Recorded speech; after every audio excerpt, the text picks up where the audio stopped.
Mano siya ang Mazda, guys. Anya, this one is the Chevrolet.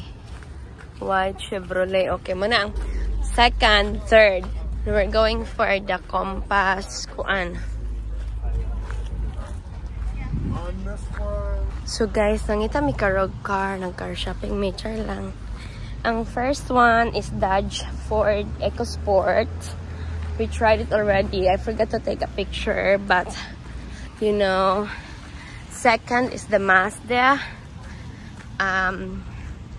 Mazda 2019. 2019. Ang third one is white Chevrolet 2020. And Kauron, we're going to Compass 2019, I think. Because they're trying to pasibo what we can, how much we can afford monthly, you know. Char lang.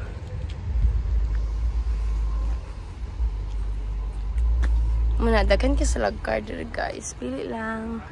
This is Sherman Dodge and Skokie. Unsa ni siya gang? This is the Compass 2019. Leather po siya sulod. Really? Jeep po siya day, guys. O, nindot po siya form. Guys, muning kanda na Skokie Sherman Dodge. Ipapili mga Compass, whatever. Murag sa bag-o gid mi napaingon, guys, imbis sa used cars front ha. Sao naman lang gid ni oy. So, yeah, dara oh.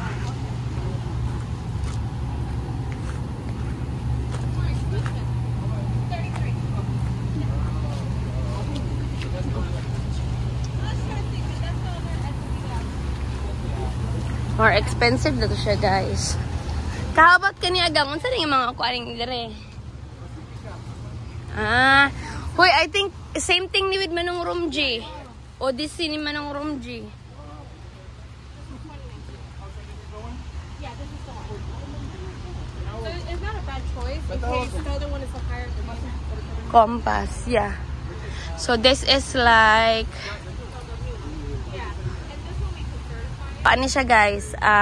Jeep Compass 2019. No, 2019, no? Okay. Nataglan kaya busog na. 2019 ni siya.